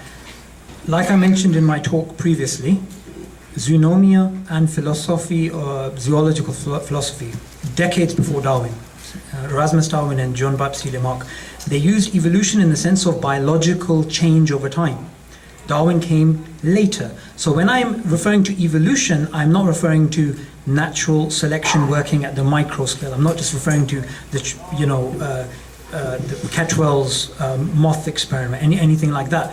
I'm simply referring to the way it was used previously, and still today is still a valid way of defining it. For example, the Daphnia flea, when it recognizes there's a predator in the water, it grows a helmet and a tail spike. That's evolution. There's nothing wrong with generally believing in biological change over time. Now, as a theory, I don't use the terms micro and macro, and I believe it's not my territory to decide whether they are valid terms or not. For example... But that's what you're describing. For example, there's a whole discussion amongst evolutionary biologists about whether those terms should be used or not, right? I just keep away because it's a bit of a contentious issue, right? I do believe in evolution as an observation, as it was defined before Darwin, until today it is valid. What I do not believe is an observation, is the tree of life or the web of life or the hedge of life or the bush of life, and nor do I believe natural selection working on mutations being the cause behind all of this is epistemically the same way as an observation of the Daphnia flea. So I just wanted to clarify that. Go ahead and respond to that, but then we're going to get to more questions. Yeah, sure. For the last 20 years, I've been making a challenge that I can prove evolution to your satisfaction. And I've made this challenge to dozens of people, and to date, only one person has actually taken the challenge and gone to fruition in the conversation. I say, okay, there's going to be a series of questions. You have to answer the questions. If you repeatedly ignore any direct questions, it's default, and I am under no obligation to proceed any further. There's only been one time that anybody took that challenge and actually went through all the questions. That person not only accepted evolution, but she later married me. I would just like, I would like to So wonder. ladies, if you were wondering, sorry. So I would like to wonder, what would it take to change your mind? Because it is a fact, and I can prove it. But y'all are gonna have to take that argument till afterwards. But now I want to get to everybody's questions. If we run out, I'll let you spar some more. This one's juicy, and I think this is mostly directed at you, but I'll let you each take a stab at it. How does evolution reconcile such a useless genetic mutation such as homosexuality, since that contradicts the, quote, survival of the fittest principle? Homosexuality might be a reaction to overpopulation. There's one of the mathematical equations on how homosexuality occurs in any breeding population, the percentage.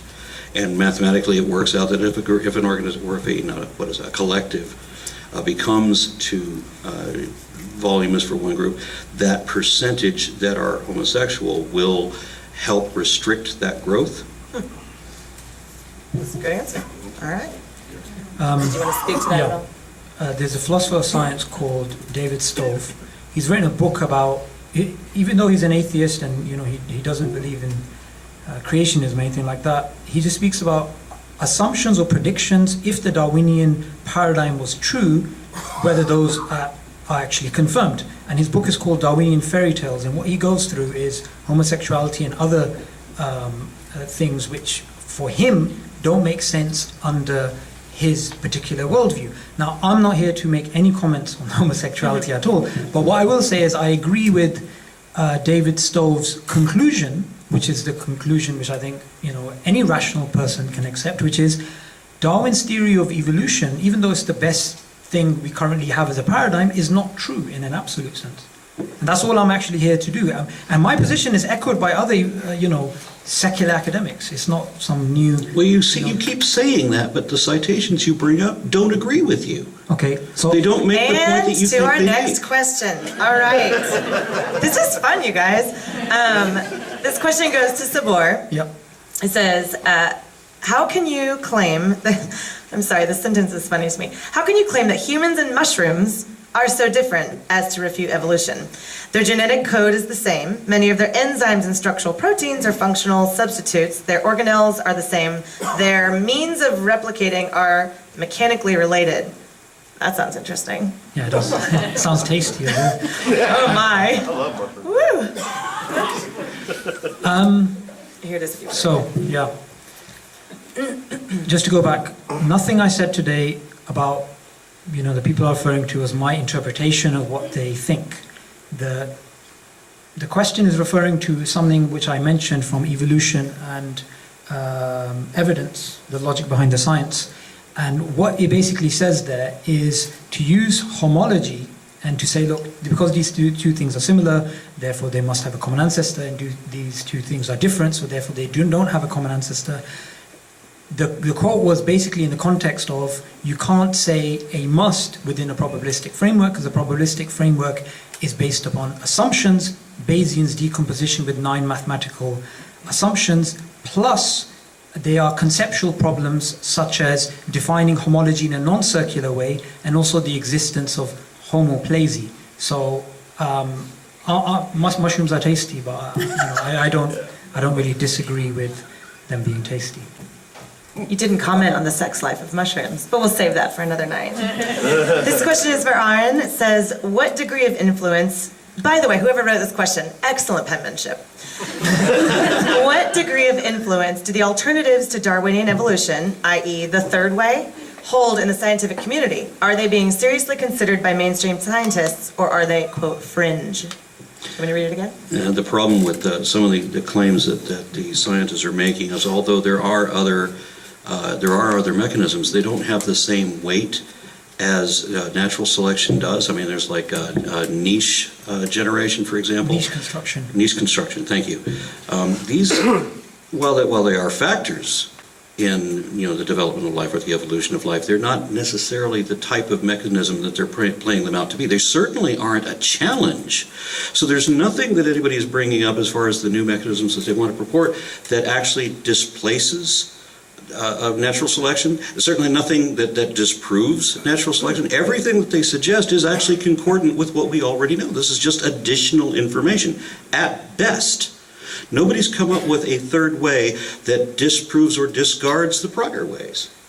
And I don't know what they mean by the third way. And the reason I have to question what he's saying when he brings up these things, and I don't know, is because he mentioned something in his video about the people comparing the genome and human DNA and all that. I had to get a geneticist friend of mine to find out what paper he was citing, right, and then look it up. So I've got a professional geneticist who's reading this who says, I don't know what this guy's talking about. What, 1.3 billion letters, they ignored it? Where does it say that? So we're both reading through it, and neither one of us could glean from it what you did. So this is why I'm convinced that you simply don't understand the arguments that you're reading. Okay. Two quick things there. One, I'm going to refer to the alternatives and also that. So, number one, in regards to that paper itself, it's on the video, which is there's two particular papers I cited. One was that paper from Nature, which title I don't remember, but it's in the YouTube video, it's embedded in there. The second was the relative differences, the myth of 1%. And John Cohen and other evolutionary biologists, they're speaking about the 1% is a gross oversimplification, and they currently don't know enough to work out percentage. Now that's their view, okay, as I was referring to those two things. Now in regards to niche construction, it's not an alternative, right? I believe it can, there's a book that was just recently published by Princeton, and what they said is, these are the people who are putting forth niche construction as a theory, and they have found a way of incorporating it within Darwinism, the neo-Darwinism mechanism. So that's not a problem. But the other, the third way of evolution, guys, like, okay, the question is, are they fringe? Okay, two things here. Number one, if they are fringe, Darwin at one point was fringe, but he became mainstream. Two, one of the people that's on here is Carl Woese, whose published papers you can find on the thirdwayofelution.com, and he discovered the third domain of life, archaea. So even if they were fringe, and they're not, frankly, it would be irrelevant, because let's just assume there was no alternative. Let's just go with that. Let's just assume there was no alternative. And you know, these guys from Oxford, MIT, Princeton, Harvard, and Oxford, and whatever, right? They weren't there. Even in that case, according to philosophers of science, there are alternatives to our best theories, equally well confirmed by the evidence, even if we are unable to conceive of them at the time. This is what Kyle Stanford, a philosopher of science, says. And he's an atheist, and he doesn't have any sort of religious bias. So this is mainstream understanding of philosophy of science. Yes, the views of evolutionary biology that I was referring to are, number one, I don't endorse them. Two, I do agree they're not like, there may be mainstream biologists pushing it, as in terms of secular biologists, but they haven't taken a foothold in the scientific community. The reason why I raised them is not that I endorse them, is to show there is a discussion going on. Because the discussion exists because they obviously understand it's not absolute. Then help me, but no, that's not what they're saying. That's not even their understanding. So on the concept of niche construction, how would that impugn, or how would that challenge natural selection? It doesn't. Thank you. No. That's the point. This is so easy, you guys. Well, that's the whole problem with presenting this third way, is that every one of these mechanisms okay, Aaron, isn't really a challenge for what we already know. Just a second there.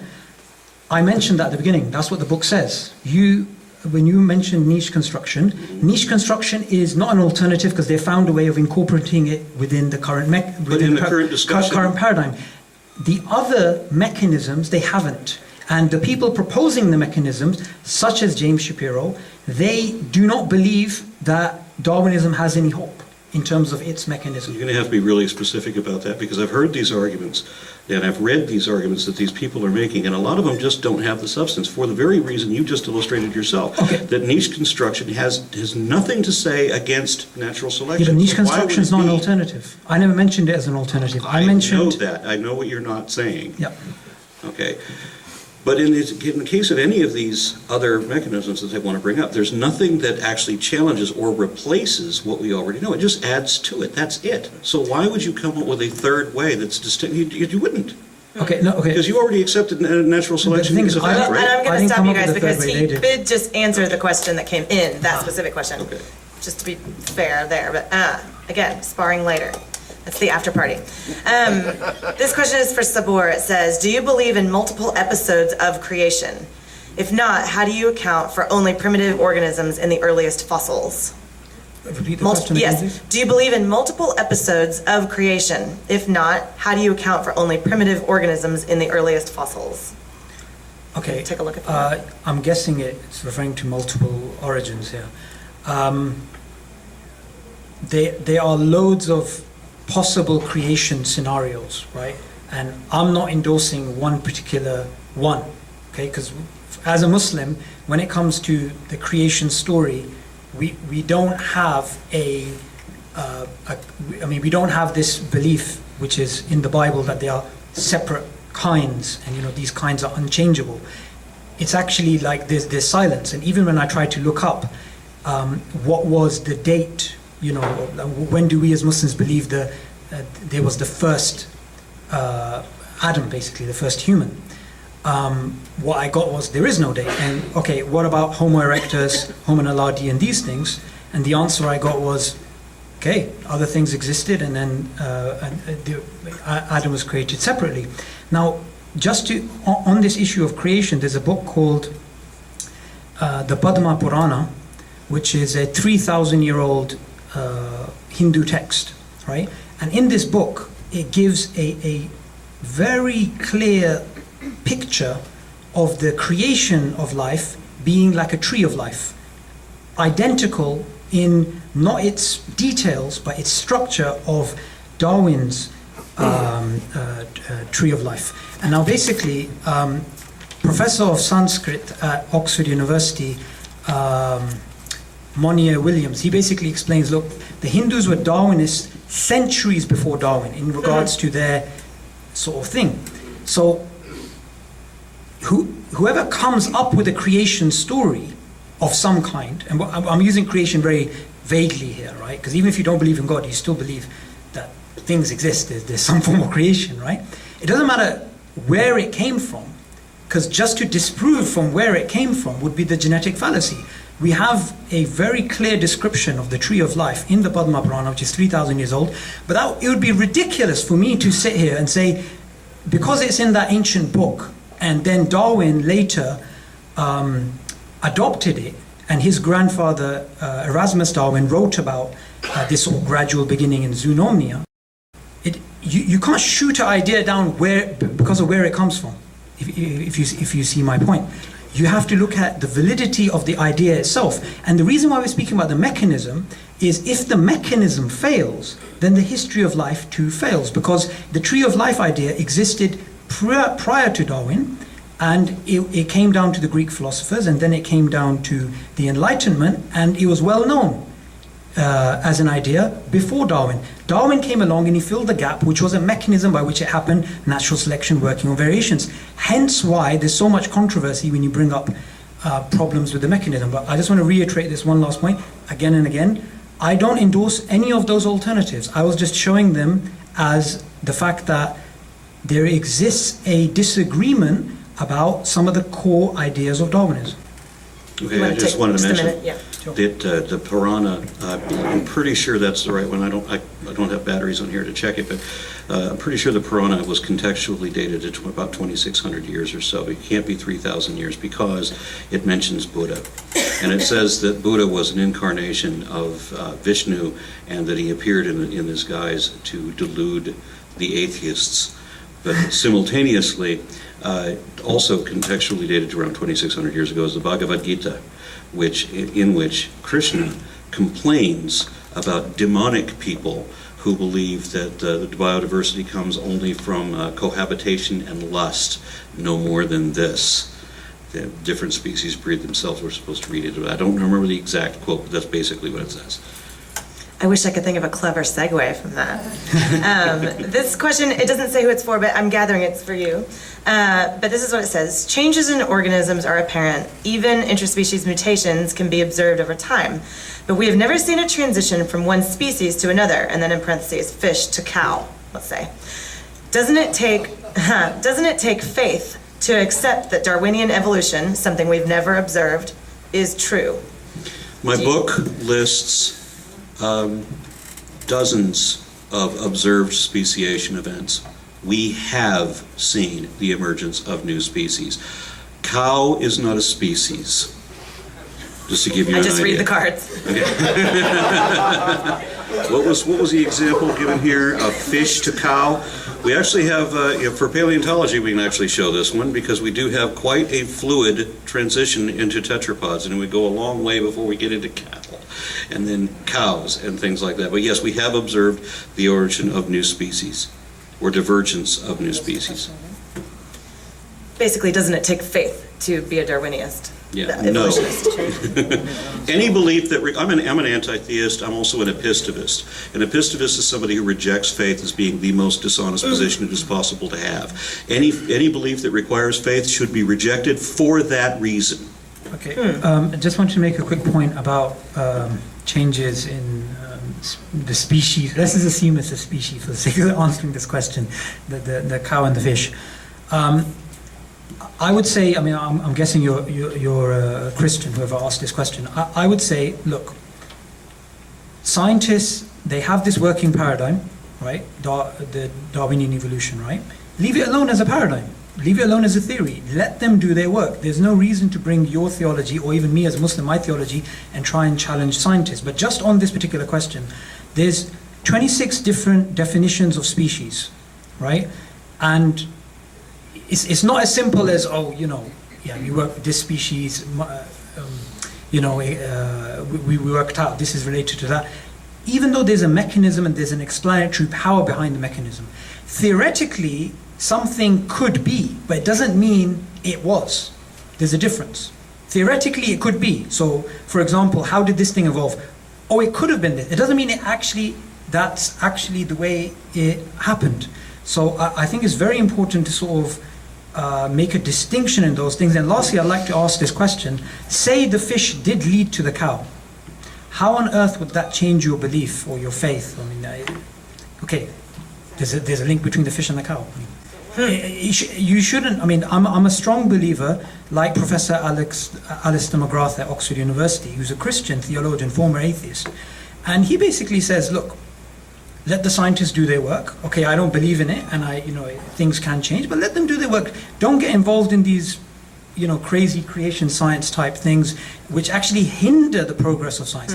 Let it be as a paradigm, let it be as a model, let it be as a theory, let them do their work, because at the end of the day, what they're doing is saving lives. Something that, for example, in the Quran it says, whoever saves the life of one human being saves the lives of all, which is also in the Torah, the Old Testament. So let the scientists do their work. Don't bring theology into it. I'm a strong believer in that. So since we have the creationist defending evolution, let the atheist also defend Christianity for a moment, just to be amusing.